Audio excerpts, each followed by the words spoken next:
All right, we are 3 weeks into April and the S&P 500 is holding above 7,000, which is a key technical and psychological level for the market.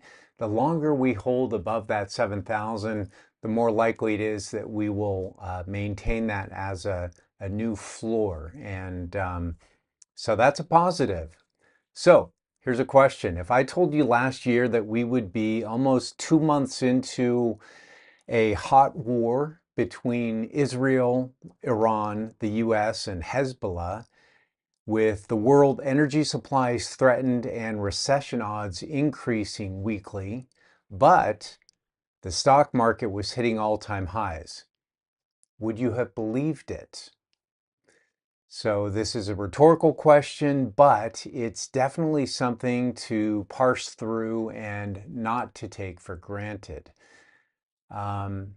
That being said, let's get back to the here and now and let's talk about earnings season, which is underway. We are 10 days into the earnings season for the first quarter of 2026, and 88% of the companies that have reported so far have beaten estimates, 88%, which is 10% above the historic average. Good stuff. And more than just the beats themselves, this generates market confidence in the management teams and reflects that those leaders have an accurate pulse on their operations and their performance forecasts. So it's a good thing. And without being reductive, uh, basically the market likes and rewards earnings beats. So overall, good stuff. Let's look at the Magnificent Seven. And they are projected overall to increase their earnings by 23% year over year. Pretty amazing. But that 23% without Nvidia drops down to 6.5%. This highlights the CapEx, capital expenditure, that the companies that are spending that CapEx versus receiving it, which is, a lot of that goes to Nvidia. And I want to put forward a reminder that the Mag 7 are a full 1/3 of the S&P 500 capitalization. So those seven companies have a huge impact on the overall market. And one possible negative is that the market is too reliant on this one company, and that the S&P 500 is not diversified enough. Possible positive is that the Magnificent Seven are actually down year to date versus the S&P 500, which is positive. So that's a good thing. That takes the pressure off of just a few companies and spreads the risk across more of the market. And another possible positive is that if those other Mag 7 companies, not Apple for other reasons and not Nvidia, but the other five, if they reduce their CapEx, that will flow straight to their bottom line and increase their cash flow, such as what Meta did back in 2023 during their year of efficiency when they made those cuts, reduced their CapEx, and the stock from there went up and to the right. So that's another positive. Let's look at a couple of other earnings season observations. Investment banking fees are up sharply. That shows good optimism regarding IPOs and mergers and acquisitions. Credit card losses, loan loss provisions are up, have ticked up as well. So that's not a good thing. That shows that more consumers are defaulting on their credit cards.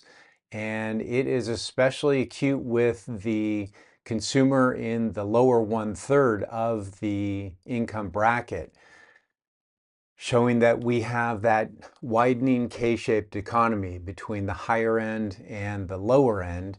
And the risk is that the economy and businesses are becoming more reliant on that top tier and specifically the top 1/4 of the income brackets, and that any significant decline in the market, the stock market, could have an outsized effect on the economy and GDP growth.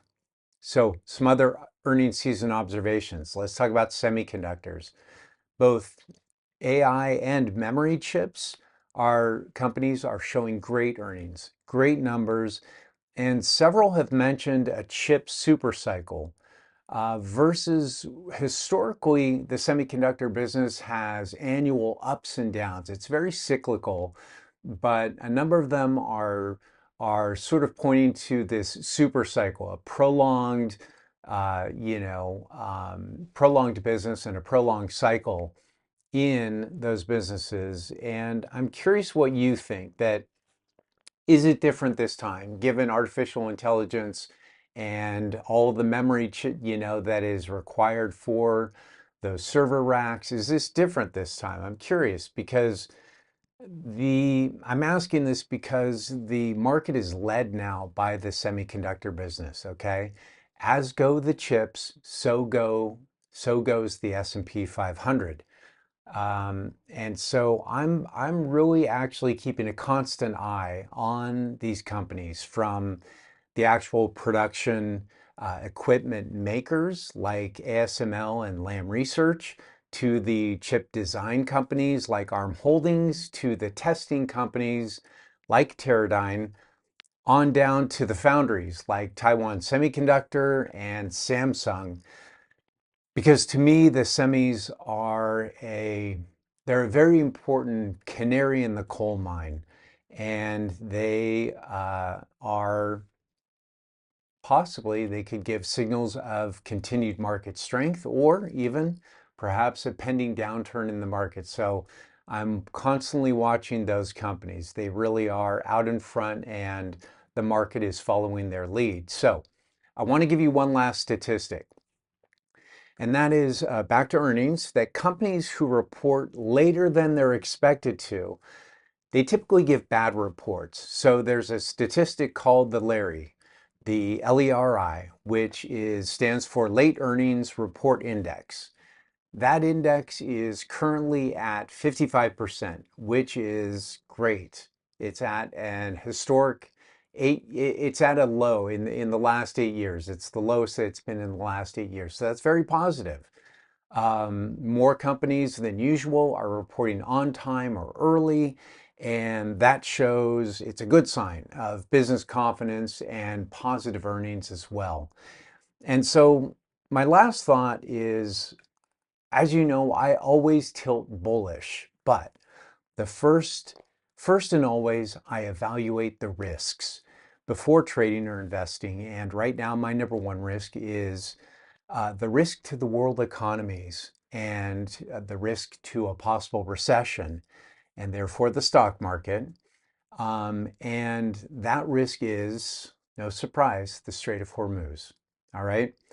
In the simplest terms, the longer it remains closed, or even partially closed, the greater the risk, okay? Every single day, that macro risk to economies and to the stock market increases. So please stay vigilant and stay safe with your money. Keep an eye on what's going on in the Persian Gulf, because that is absolutely, the more that stays closed off, the higher the risk to everything that trickles down through to the stock market.